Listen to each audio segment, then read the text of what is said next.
everybody. We are here for the 25 days of so much fun. It is incredible. We are day number 22. So here it is, December 22nd. I hope you are all ready for the holidays. We are going to continue opening the bag, and you can see it is really light at this point. Santa is reaching the end of his journey. So anyway, hope you're having fun, but let's go in here and see. There's not too much left in here. But day number 22. Ooh, it's a nice one. I wonder what this is. It has the number 22 on it. You'll see. I'm going to try to guess what's in here. I don't know, and I'm not one of these people who just, carefully opens it. I just tear it up. All right, let's see what's in here. Oh, this is great. Okay, polytherm fleece. This is perfect. For any of you who know me, know that I love to make pot holders.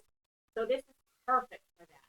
It is good for mitts, oven mitts, pot holders, little mug racks, placemats, even if you put, hot plates on those.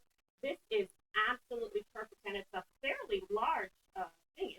It's a yard by 62 inches, so that's great. Gives you lots of projects. So get busy. It's only the 22nd. You have 3 more days. Well, 2 more days. And you can start making some projects for the holidays, okay? Have fun. Post videos of you opening up your packages and let us know how you're doing. And